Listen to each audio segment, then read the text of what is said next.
It's a beautiful day for a beautiful draft. Stream draft number 132 for me of the year. Number 70, putting into BBM, is going to be on screen today. $1.5 million is first place in this tournament, if you're not familiar. And also, here's my little Chiron. This is why you care about my best ball content or not. I don't know. But I have to put it up anyway. Either way, we're already in a draft room. Getting stalked today, as we always are, by the man in the 9-hole. But I have to point it out, just so you guys who didn't believe me early on, believe women. Believe me in draft rooms. We're picking the 6-hole today, so we'll try to have some fun with it. Our guy Raise It also loves being in draft rooms. He's in the 5-hole as well. We'll see what he does in front of us. But it's a new day here. The Best Ball Overlay tool is on. Put that ad up. Promo code SPLASH, bestballoverlay.com. A lot of people DMing me, asking me about what the thing is I have on screen. It is the Best Ball Overlay tool, which I update with my exposures before each video. So you can see where I'm at and all these guys. You can question my exposures if you want, including Jamar Chase at 4%. My 4% comfortable blankie is what we have for Jamar Chase right now. Excuse me. I don't have to talk in the morning now because there's no MLB and there's not enough WNBA bets and probably not enough Summer League bets as well because we don't do prop markets for WNBA in particular. So really, those things combined, can't do content in the mornings. Now, the first piece of content I do is actually Splash Play at 11 a.m. And sometimes, in fact, it's the only first time I'm talking to somebody to start the day if the wife and Luca get out before I get out of bed. So that's how it goes some days here this week. Thankfully, baseball will be back on Friday, so I'll be a little more a fine-tuned machine for one day and then take the weekend off. Quote, unquote, off. All right, we'll see what we get in the 6-hole here. We'll get one of these top receivers, and that top receiver is Amon-Ra St. Brown. Kind of thought I was going to be forced into taking Jamar Chase there. We could start to press more for A.J. Brown, Puka Nacua. Those guys go late enough. Amon-Ra sometimes goes earlier than 6, so we'll get a share of Amon-Ra here, who I'm currently at 13% of in BBM. So live for Detroit Niners stuff, theoretically, that would be, I would say, fairly trite, fairly overwrought at this time of draft season. A lot of people going out of their way to get Niners Detroit stuff, but obviously it does align pretty naturally in these ADP pockets coming up, so we'll see what we do coming up here. Hashtag get your guys. You can always tell when Voldemort's in the draft. You see my eyes losing a little bit less, a little bit of sparkle, a little bit less sparkle in my, just looking at me. It bums me out. It really makes me feel uncomfortable, and there's nothing I can do about it. So, but really an upsetting thing to see somebody this obsessive about being on stream draft rooms or trying to take my EV, which frankly didn't work for him last year. So it's just stupid on both sides, but that's what we have to deal with. It's hand we're dealt. All these big words I keep using. Oh, I don't know. This is just what I have to do to fill the time. There's no baseball games to bet on. Really, there is not. Like, there needs to be something else in the summer that has frequent games that you can bet on. You know, like baseball, obviously there's enough games that you have enough options there.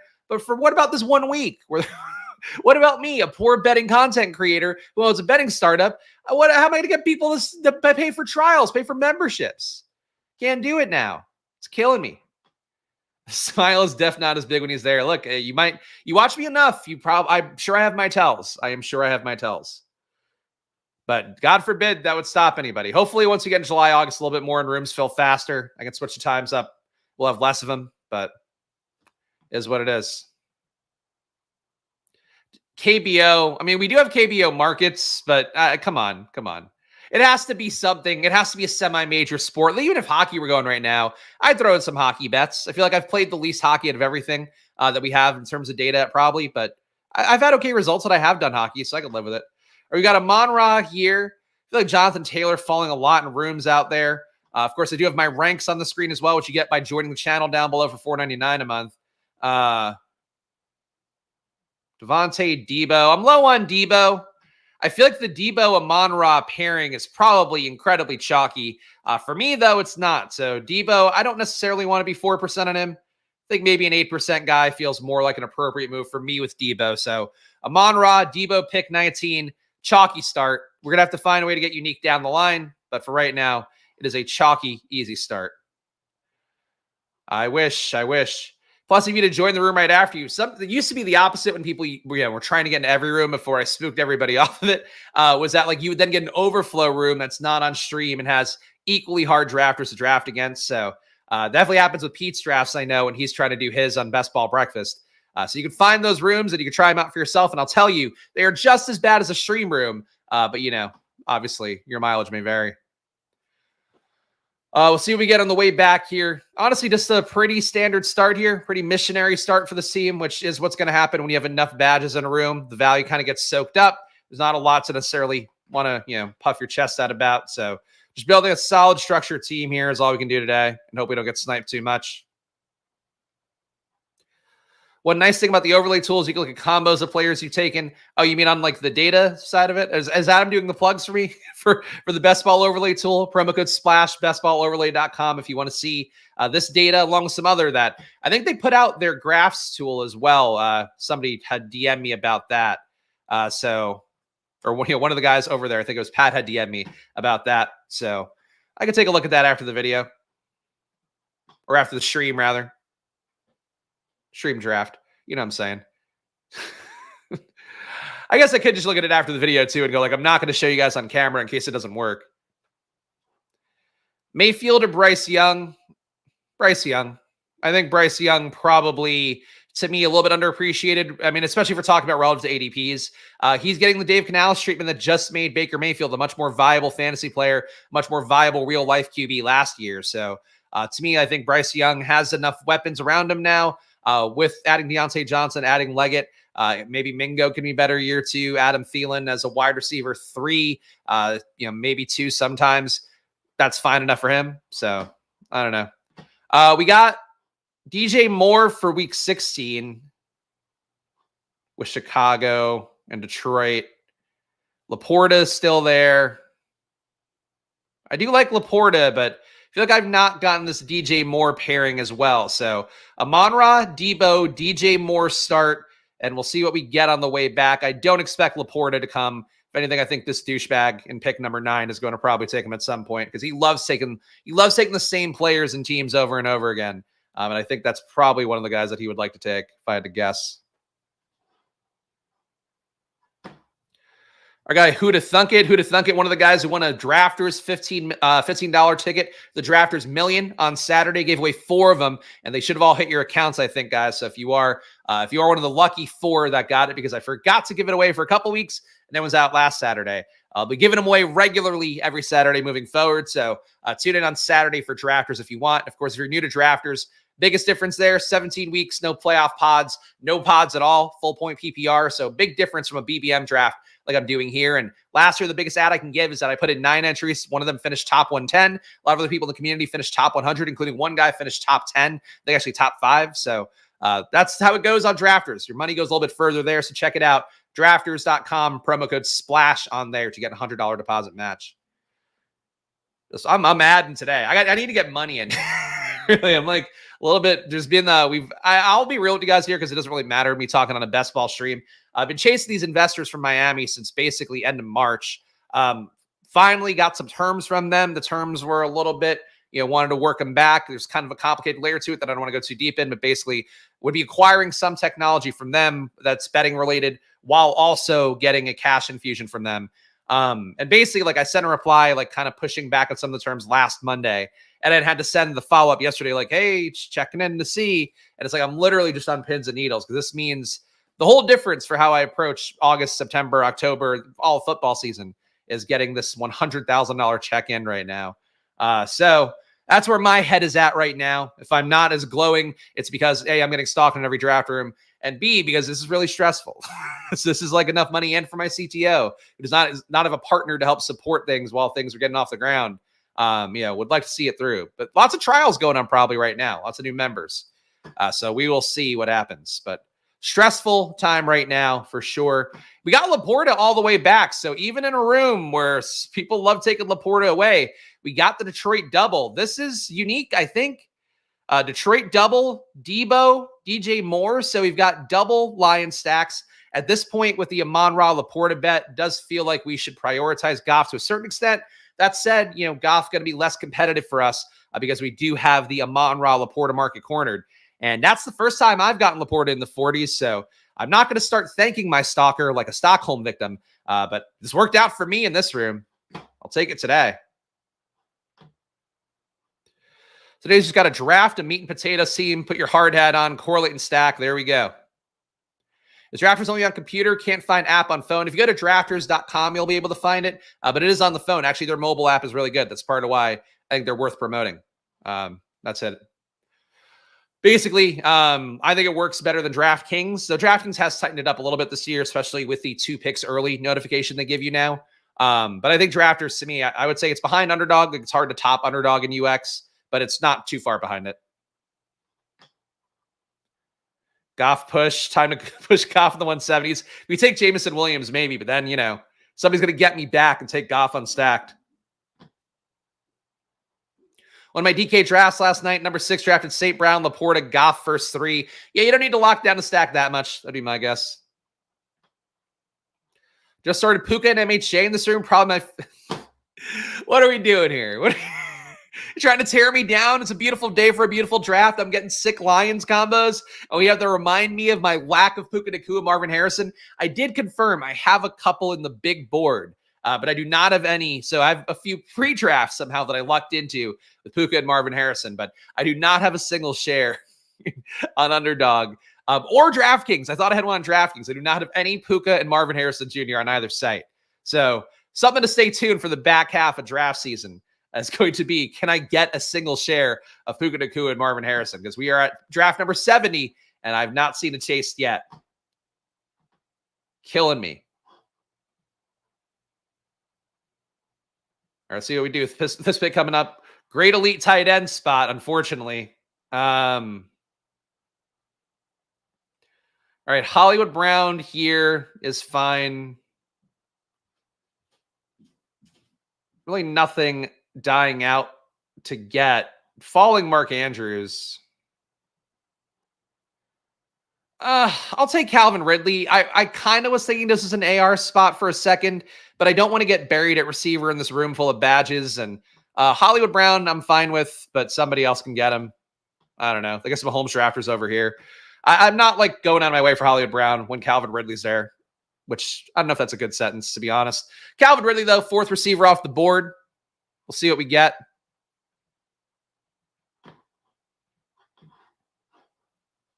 A lot of Puka and Cup. All right, that's fine. You can have all the Puka and Cup you please. But the Puka Marvin Harrison drafters, they're really killing me. Jump into drafters, promo code SPLASH. Yes, SPLASH is how you spell it. SPLASH.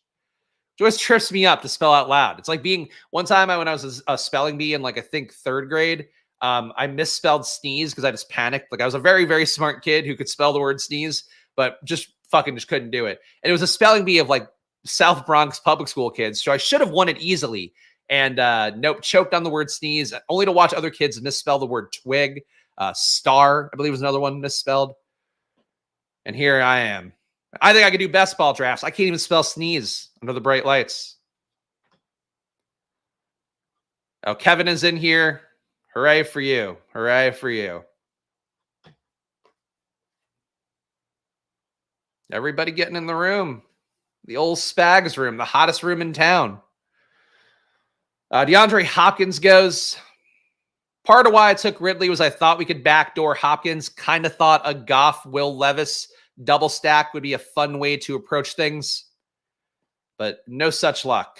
No such luck today. No, it's true. Can't. Well, actually, I think I spelled it S-N-Z-E. So even worse, I just left out the E, which only speaks to how I choked and it wasn't me not knowing how to spell the word. But S-N-Z-E is even worse. Or S-N-E-Z-E was it? Yeah, because there's 2 E's in Z. There's 2 E's before the Z and then another E. I've learned how to spell sneeze. Hitting it with great accuracy these days.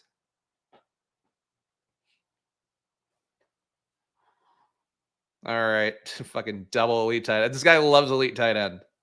Can't get enough elite tight end. And elite QB. The 2 most chalk builds. Just can't get enough of them. Just Kittle goes, which doesn't really matter. Was not going to take a second tight end at this point. I do like Mixon whenever I can get him.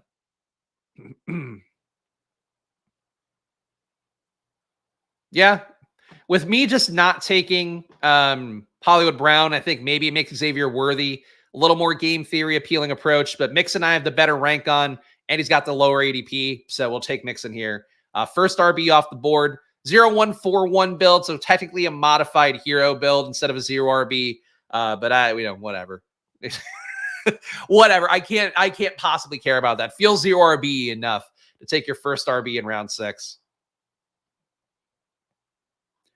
Not a fan of CFP best ball format and player pool. It's only players in Power 5 conferences, it looks like. That makes it a little bit easier to pare it down. I mean, I think that's maybe would kill some edge for some people out there that really do know it well. But if you're going to approach it, I think for a mass market kind of thing where they just have to fill that tournament, I think that's sort of the trade-off you have to have. But very cool. Does Underdog just in time for the college football video game coming out, which I have thoughts on. I did play it, though I did not pay for the deluxe version. I have to admit, because I couldn't justify that. I did pay for the EA Play trial, and I'll get the regular version on Friday on top of it. Played Dynasty mode with Georgia State as my team because I was like, who's a 1-star that I could build up, and what's in a region that maybe there's good players that you can recruit. It's a fun game. I feel like I grow weary of the minutia of recruiting pretty fast. I do like that it can be kind of set it and forget it for that. But it's not like there's a game called The Program on your iPhone that I like a lot. A thumbnail guy, Kyler Murray, goes at 73. Why did Kyler Murray? Oh, with McBride. All right, I guess. A little early for Kyler Murray at pick 73, but when you're picking on the turn, I guess I get it. But there's a game called The Program on iPhone that I like a lot, which does recruiting really well, where you get to have recruiting points and then you kind of build them up for the course of time. And honestly, I like that recruiting mode that they have on that iPhone game more than NCAA's. Kind of wish they had stolen it. But so that's one thing that kind of threw me off, is like I just didn't enjoy recruiting that much. That said, the joy of like your random players and you switch positions on them. Like I moved my receiver to running back in year 2, and having a running back who's like fast and just a random dude you kind of fall in love with. I do like that part more than Madden, I would say. So the game still kind of plays a little Madden-y, I think, but I don't know. I've enjoyed it enough. I'm not as much of like a sycophant, I think, as some of the people on social media are, almost as if you have to like puff your chest up about college football being back to earn some credibility. I don't necessarily feel that way about it, is what I would say. 0-1-4-1 here is the build. Can keep going running back. Jamison Williams, I'm actually happy to get in this build. JMO to close us out, and the early receiver run here, 5 receivers through 78 picks. We have the Detroit triple, which some people may be uncomfortable with. I think it's a concentrated offense with Josh Reynolds gone. You'll still have your occasional Khalif Raymond. You obviously have the running backs putting up some amount of points, but I make enough bets on David Montgomery. My blind spot for Detroit is definitely Jahmyr Gibbs, but this build, I think, leverages against my Montgomery ownership. So team so far is 0-1-5-1. We got Joe Mixon and RB, Amon-Ra St. Brown, Deebo Samuel, DJ Moore, Calvin Ridley, and Jamison Williams are the wide receivers so far. So nothing too crazy bye week wise. Couple week 5s, couple week 9, whatever. Sam Laporta, elite tight end as well. So need Jared Goff. Theoretically, should be able to push Jared Goff to the most comfortable spot we want to take him, and hopefully we'll do that. Sense an unstacked QB snipe blow up in your future? I hope not. I said it was a beautiful day for a beautiful draft. I couldn't have come in with a more positive attitude despite being stalked around in draft rooms. Do the best I can. UGA has 2 wide receivers that are 98 speed in the game. Iconic or ironic, maybe iconic too. I don't know. I think for me, I didn't want to play with USC. I did play my first game. I played a regular game with for the victory bell versus UCLA. Zachariah Branch, number 1, really somebody to watch out for. He's really, really fucking fast in NCAA, even though I don't recall him being even as good as Brendan Rice was last year, but NCAA giving him a pretty big rankings boost. He was a top prospect, so whatever. But having fast players, having good players, a lot of fun. That said, I do think for NCAA, like, you kind of want to start with a shitty team, right? Like, I don't know. To me, like, what, building USC from a 4-star program to a 5-star program, what does that do? Whereas, like, being Georgia Southern, and then coincidentally, we had USC in our schedule in year 2, and I went to USC, and I fucking destroyed USC, and it hurt me. It hurt me, but I beat them 49-7, which Georgia Southern should not be doing in year 2. But again, yeah, we got LV Bankley Griffin, I think is his last name. He's crushing it for me at Georgia Southern.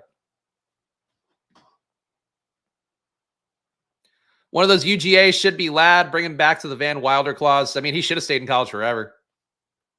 We didn't need to see him in the pros. This Cooper Cup lookalike, Lad McConkey.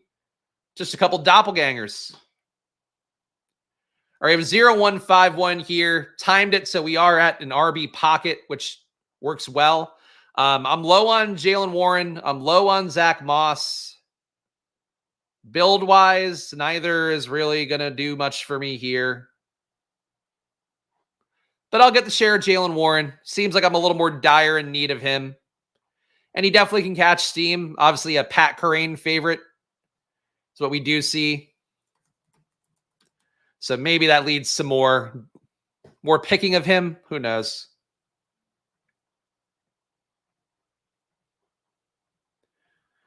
All right. Let's give the team a read here. 0-2-5-1. We've got Mixon, Jalen Warren, RB pocket getting fed here for all the 0 RB drafters. Amon-Ra St. Brown, Deebo Samuel, DJ Moore, Calvin Ridley, Jameson Williams, and Sam Laporta. Happy with the build so far. Think we got the nice discount Laporta that makes everything feel a little bit better. Since then, discount Joe Mixon doesn't feel too bad, but Jalen Warren, Jameson Williams pretty much going exactly where they normally go. So pretty standard so far. Job for Dylan Bell at UGA. Oh, there we go. The next Deebo. There's some hot takes. Adam calls him bright and early with a little bit too much positive bias, but he does call him bright and early.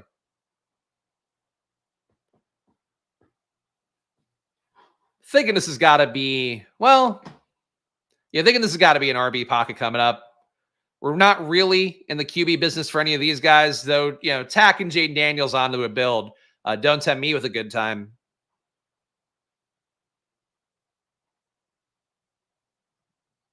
See, I'll hide my ranks so all the people watching the stream won't know exactly where my heart is. Brian Robinson at 97. He's had some positive talk from people in the quiet time right now. People finally catching up. The workload should be bell cow for him. Still expect Eckler to get 8 to 12 touches, but Brian Robinson in the 90s, I think, feels about right. Honestly, think he should go more in this early 90 range. And Pollard going at 93 is surprising. I feel like I've not seen Pollard go in the 90s in a while. I've been scooping him a lot in the mid 105-ish range lately. Rees it gets an auto-drafted Burrow snipe. Tough scene. Tough scene. Oh, please. Why? Why even say it? Why even put it into the universe? We don't want sniping. You can't put all the caveats on there and go like, wow, wouldn't it be great to see this happen with multiple people watching the stream in the room? I don't think they would do it. Really would make no sense for them. But I don't know. I've been wanting to get more Brock Bowers, and that's right there for me. We do have the bet on Tennessee, though, and Tyjae makes a little more sense for the build. Oh, I hate not taking a discount Brock Bowers, but we got Laporta. We got Laporta. Fuck, all right. Tyjae is the pick. Hurts me, but he does make more sense for the team. Keeps our QB options alive later on as well. Because we do have the Tennessee, a quote-unquote Tennessee double. With the amount of work that the pass game seems to be getting, or lip service from the offensive coordinator there, and also Brian Callahan, too, talking about using the RBs as in the pass game more, having them attack linebackers in the pass game. I think you can make a correlated Tyjae, Tony Pollard bet with Will Levis and feel pretty good that you are getting direct correlation. But even if you weren't, just tying them to an offense that should be better than its ADPs, I think is the main bet you're making there. So I'll take Tyjae Spears here in the hopes that we're live for Will Levis later on. Will Levis might end up being one of my higher owned QBs because of getting sniped so much and because of the fact that I think there's just upside there. Not where I would have thought with Will Levis coming in as a rookie. But you give somebody a good situation and a propensity to throw deep balls, and that's kind of all it takes. Well, I think you do understand. It's trying to elicit a reaction from something is what I think it would be. So to even put into the universe that somebody's going to dare take Jared Goff from me here is to be wanting to elicit a reaction from me of pain and agony and suffering that would somehow enhance your joy in watching the content. So it's all in the same spectrum. Deep inside all of you lies the same trolls we all claim to hate. And I get it. I get it. I've said a mean thing on a comment account before. We've all done it. Sometimes from my own accounts, even. Actually, usually from my own accounts. Because I don't really do burners. Caleb Williams goes. Theoretically, could have been a QB option. Wasn't really keyed in on him because it doesn't seem like that's where our stacking is really. But I'm never opposed to a discount Caleb Williams. Oh boy, Adams' exposure sounding a lot like mine. Levis, my second highest owned QB behind Daniels. I think it's a reasonable play. And again, we've also, if you've been online, you might have seen his dick at some point recently. And hey, look, he's doing fine. Take the positive news items where you can get them in the quiet time of draft season. That is what I would say. 0-3-5-1. Purdy going a little bit after ADP, but not really enough to write home about. Fucking fast clock today that is not actually ending at 0. Benson, I just don't like that much. Chase Brown, I do. I'm going to get another share of Chase Brown here. Think Chase Brown could be on the way up. Benson, to me, should be on the way down. No correlation with Arizona Rams in this build, so I'm going to take the back that I like more, and that's Chase Brown. So Chase Brown, a little bit early, 115 pick for me, 123.8 ADP, but he's our fourth RB off the board. So still need to get QB at some point, but when that is, who knows? Who knows? I'm not even going to read that one out loud. 20% exposure on Gibbs and 29% on Saquon. To you, that is a lot of early RBs. What do you not like early receiver? Does early receiver not do it for you? Especially for Saquon, who's coming down. Saquon's coming down to the 2-3 turn more. Maybe he lands in the 3rd at some point, though. Who knows with the July and August casual drafters coming in? But that's a lot of RB, man. It's a lot of RB when wide receiver ADPs are pushed up higher than ever, and you need to have guys in that first top 3 rounds. You hope you're doing hero RB and going heavy at receiver otherwise. Would be my one instant reaction there. Doesn't mean you're building bad teams, but it's a lot of ownership early. I like making stands, but nobody I have over 20% in the early rounds. No. That's the worst thing to do. Please don't outthink data that's accruing a larger sample size.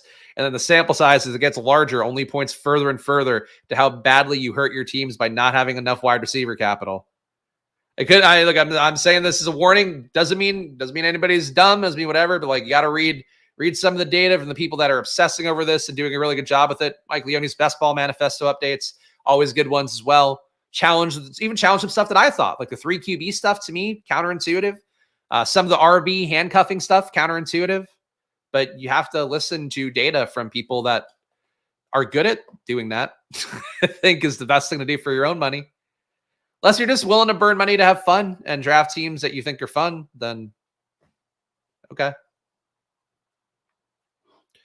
They snipe so much more in May now than May and June. Yep, that is true. There is a lot more sniping going around, and your appetite for things going bad for your team is a big part of the equation. Nick Chubb squats 500 pounds in a video. Now he's back going 123. That does not preclude him from being off the PUP list. In fact, if anything, there's not a perfect correlation. Big difference between squatting weights and jump cutting, running at full speed, game speed. A lot of things that Nick Chubb is going to have a while to catch up on as an older than 25 player. Over 25, your ability to recover gets a little bit less good. At this spot, look, I think we could push Jared Goff further. I also think there's nothing here I feel like I need to have. This is the sharp corner of the draft, though. Let's get a share of Marshawn Lloyd on top. Let's live a little, right? Didn't somebody coin that phrase?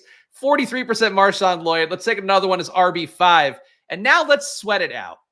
Did I do this to myself for the sake of content? No. Did I do this thinking that anybody would be dumb enough to take Jared Goff unstacked? No. But I think this is the sharp corner of the draft. Getting Goff at 139, pretty normal price tag. Marshawn Lloyd was definitely not coming back to me.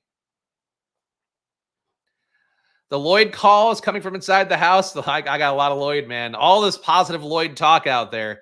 Feeling good. Blow up is coming. I hope not. I certainly hope not. Rough Buff didn't want me to do it. I'm a masochist. No, I just want to squeeze the value out of rooms.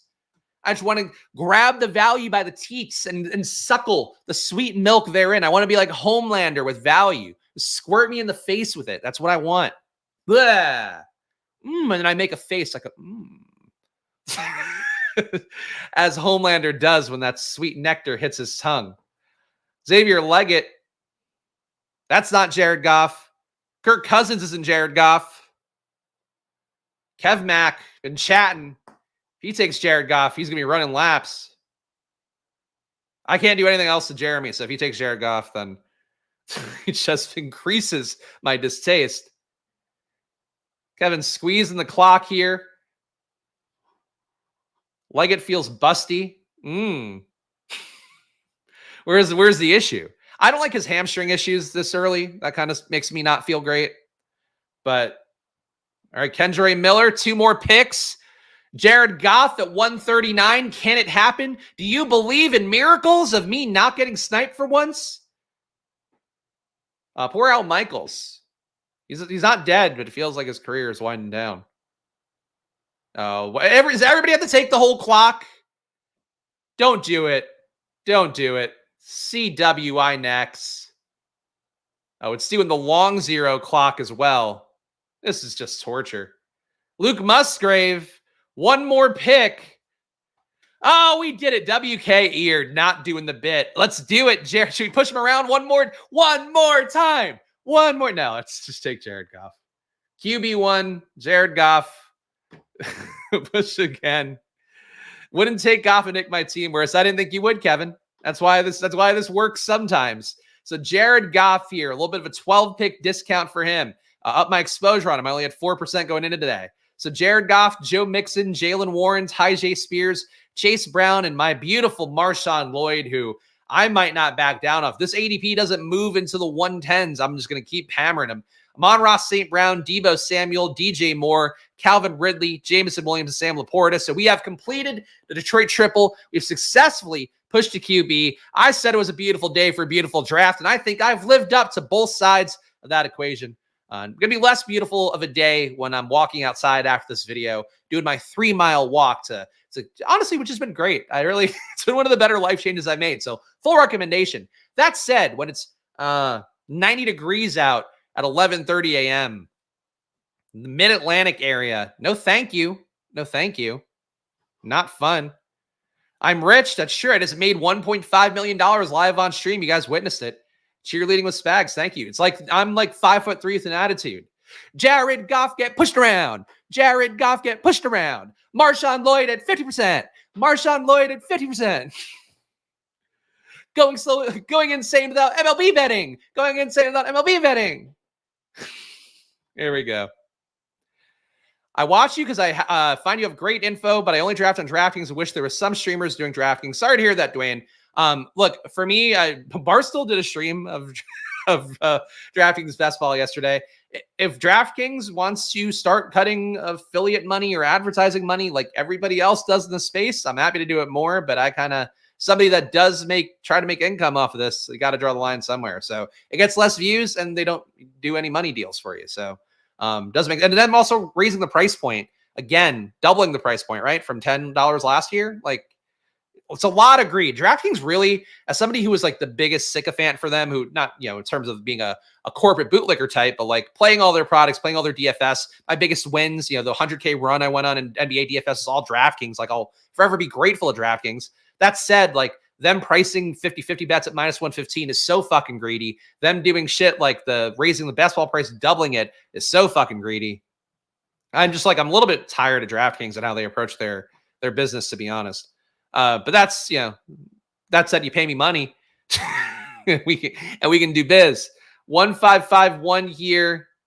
Correlation wise, nothing screaming out. Let's take a share of Pop Douglas here. 3% pop. This region overall for me, just don't usually click receiver a ton.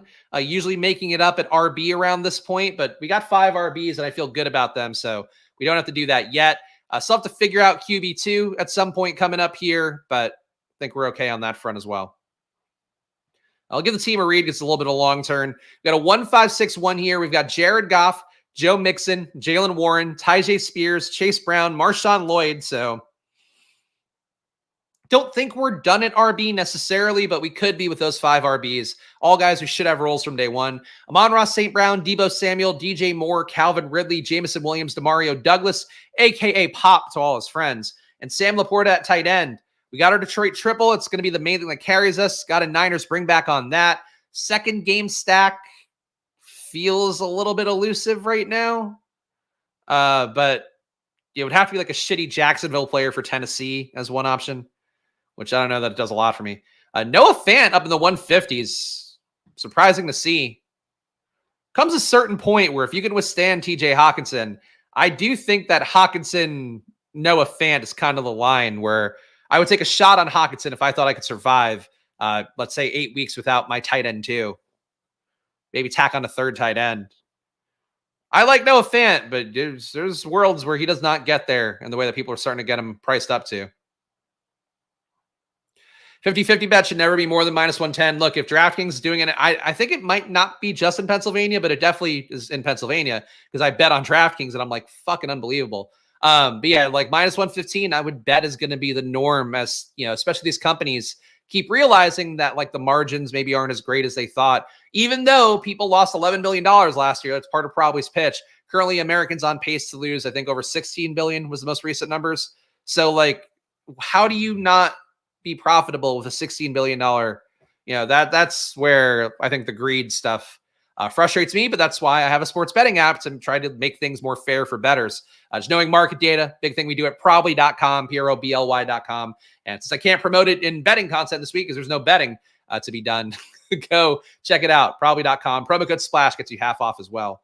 And there's also 7-day free trials. So maybe wait till Thursday for your 7-day free trial, but that way you'll have baseball back where we've been making a killing. I say that like that, like it really has been great. It's just almost to the point where like, I just want another sport. I want other sports to also see how the data does. But NFL coming soon. Ooh. All right. Real big QB run here. We don't want to be left at the table with only one QB. So we pushed one QB around at this point with a 1-5-6-1. We're just going to get QB2 Will Levis.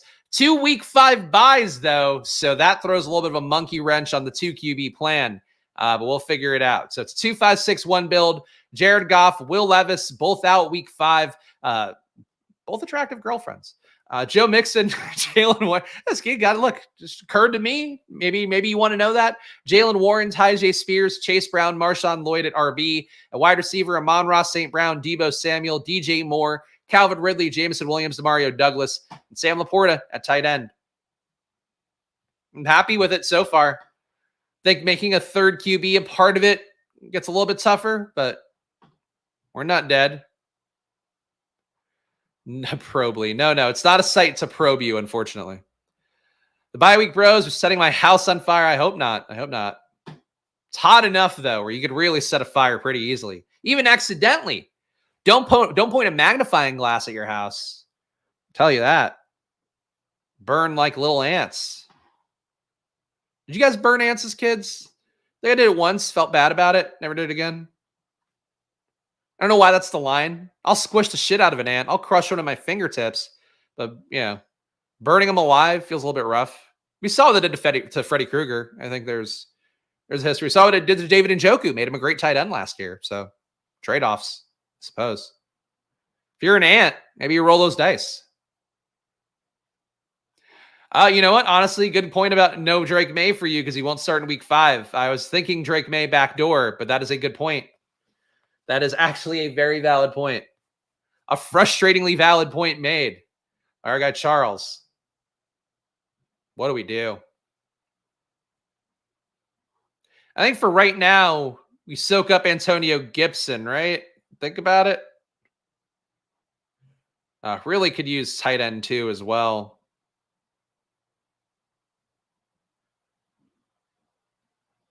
I think this is too nice of a discount on Antonio Gibson as RB6, given that we are teetering on a 0 RB build. So we'll go Antonio Gibson, RB6, correlates with our Pop Douglas pick.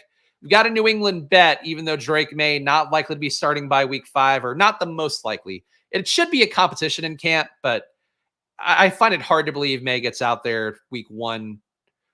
In the first month of the year, does feel like pushing it, honestly, with how they've talked so far. Gino Jake Bobo stack. It's true. It's always available.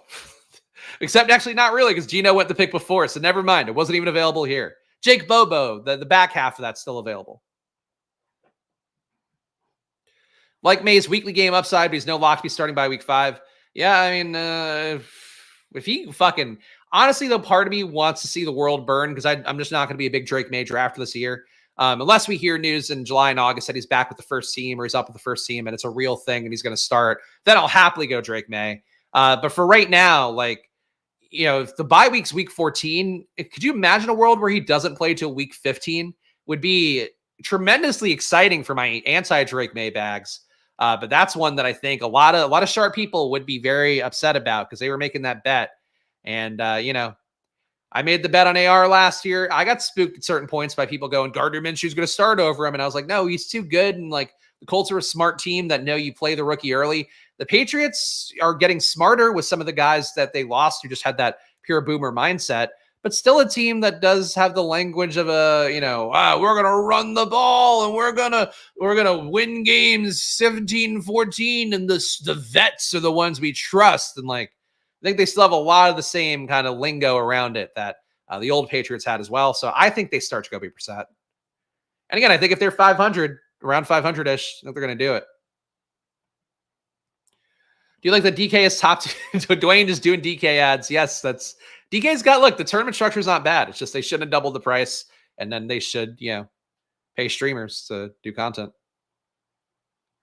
I think there's a real chance. Gamblestein is in the New England area. And, not that necessarily means he knows more, but he does pay attention in the area. Thinks that there's a shot that Drake doesn't play at all this year. I think there's a shot. I don't think it'd be the smartest thing in the world, but I think there's a shot.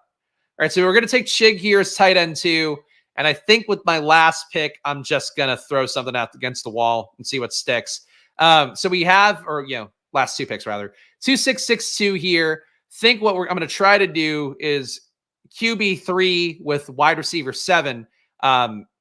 If that's can correlate, great, but I'm going to figure that out later. Team is, though, currently a 2662 with Jared Goff and Will Levis. Both have week 5 buys. Joe Mixon, Jalen Warren, Tyjae Spears, Chase Brown, Marshawn Lloyd, Antonio Gibson. Again, 6th RB, I think, was purely optional here, but I'm happy to add in one more normally at RB. That position is one that can be so finicky. Having a little more volume is always something I'm willing to do at RB. Amon-Ra St. Brown, Deebo Samuel, DJ Moore, Calvin Ridley, Jameson Williams. So we went 5 receivers in the top 80 picks and then dialed it back for a while until we got to DeMario Douglas. And a tight end, Sam Laporta, Chika Okonkwo, both of whom have week 5 buys. That's right. Well, we're giving up tight end points.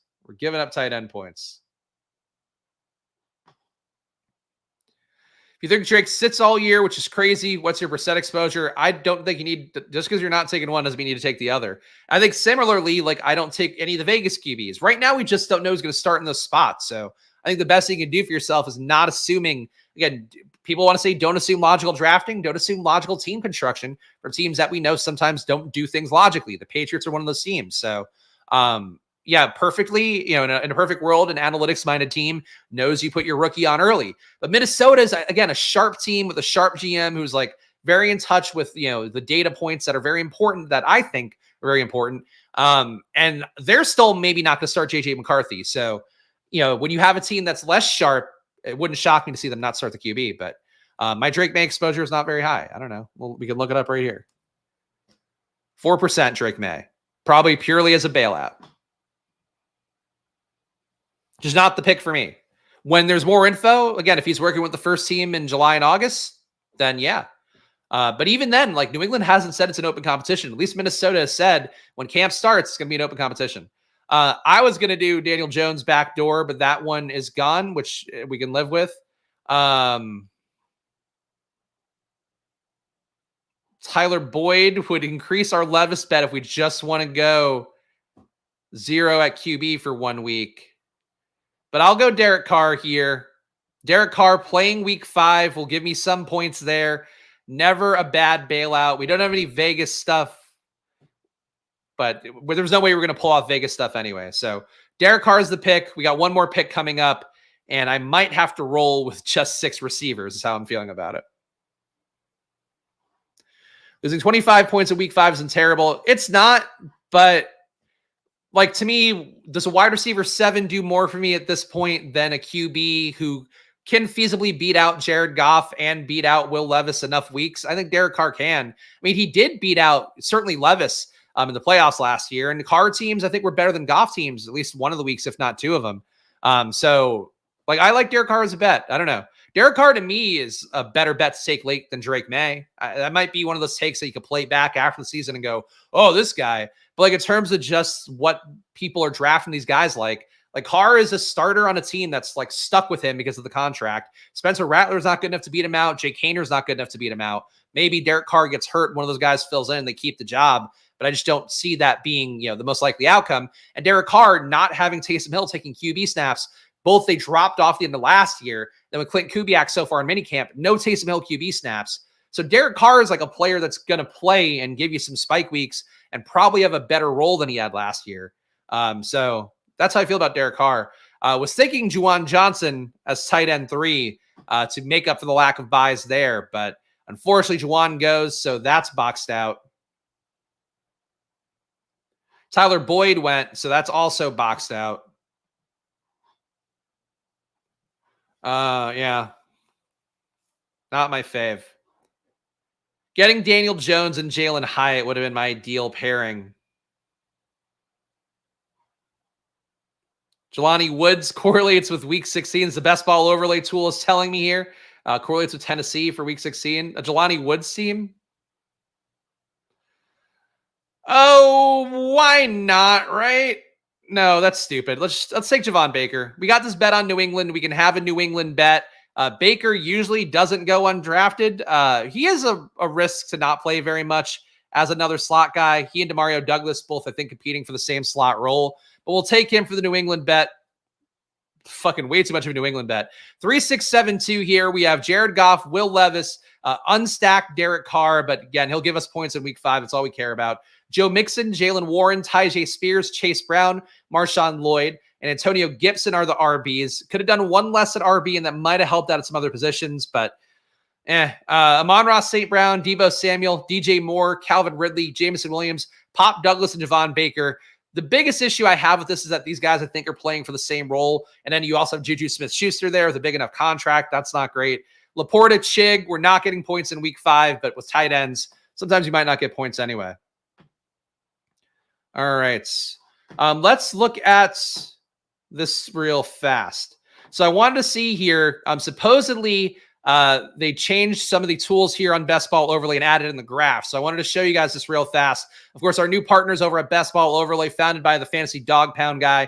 Use promo code SPLASH on bestballoverlay.com. You get $10 off your first month. So normally it's $30. You get it for $20. You can check it out. And they have great data tools as well as what you see on screen, the week 16 and week 17 matchups and your exposures. But it's been helpful for me already, honestly, balancing my exposures a little bit more. These graphs I thought were pretty cool. So here's I'm going to upload my CSV here. And it's going to show me some of my stacking that I have. Maybe not the best view for me because I do have the zoomed in screen. See if I can zoom out a little bit here. All right, so you can kind of see it better, though now it's reloading. You can see here which week 17 stacks I have the most of. Okay, it's not going to shock you guys to see 28% Atlanta, Washington, 15% Jacksonville, Tennessee, 13%. So pretty flat here besides the Atlanta, Washington. I am low on Detroit, San Francisco because I think that's incredibly chalky. Low on Cincinnati, Denver because I'm just not the biggest Bengals fan in the world. Some of these other ones, I feel not great about Buffalo, Jets. Chicago, Seattle, I'm surprised I'm this low on. Definitely would like to get more there. But you can see your exposures on a level that I don't think some other tools out there do, which is pretty cool. I think there were some other graphs. I might not have rolled them all out yet. There's more tools on here. So check it out, bestballoverlay.com. That's one of the fun things they're adding on, which I thought was pretty creative. You can see your mini playoff stacks as well. You also see your week 16 correlations. Lots of little things they're building in here. And because these guys are best ball obsessives, like you guys out there, and you're approaching it, frankly, from a different way. I think a more a more, general consumer way than some of the, legendary upside tools that are also great, but like, casual drafters, I think, don't care that much about your card profile, your Sortino ratio, and things like that. This is just showing you some of the things that you maybe can catch in your portfolio. Maybe you're a little bit of a bias. So all my mini stacks here, Atlanta, Washington, I have, I'd say, a lot of mini stacks, maybe a few too many. It's 67%, but we'll hopefully get that down in the back half. Baltimore, Houston in 45% of my teams, Jacksonville, Tennessee in 40%. So you can see here all the correlation I'm doing. And you can also see if you're not doing enough correlation as well. So some cool things we're doing in Best Ball Overlay. Check it out for yourself at bestballoverlay.com with that promo code SPLASH. Of course, Underdog as well. Promo code SPLASH on there gets up to $250 in bonus cash. The best deposit match that you're going to find in the business does occur at Underdog. So use that promo code SPLASH on there if you're new and you're trying to play some different sites. And even if you're one of those people that just goes to a state because you're on vacation, play on Underdog. Use promo code SPLASH, play for a week, get some slow drafts in. You can even max shit out if you wanted to, like some people out there do. Drafters as well, promo code SPLASH on there, $100 deposit match. And of course, I got to fucking add here, shout out to the guy who joined most recently, Sladen. I know who it was on Saturday. Here's all the fine folks who support the channel. You too can support the show for $4.99 a month. Get 10 team reviews a month for me, which people in the community can attest the quality and effort I try to give for that. You also get a VIP Discord on the Deposit Kingdom Discord. And you also get my rankings updated weekly with over 275 player blurbs and exportable ranks for Underdog. So hit the join button. Again, it does support the show as well in these trying times for your old pal Spags. Follow me at Chris Spags. Follow the show at SplashPlayPod. And of course, gamble responsibly when you are. And hey, I'll be back tomorrow with more. So no betting. So all the gambling we're going to have to do is going to be in Best Ball. I'll be back tomorrow at 11 a.m. with another one. I'll see you guys then. Enjoy your days. Good luck. Bye-bye.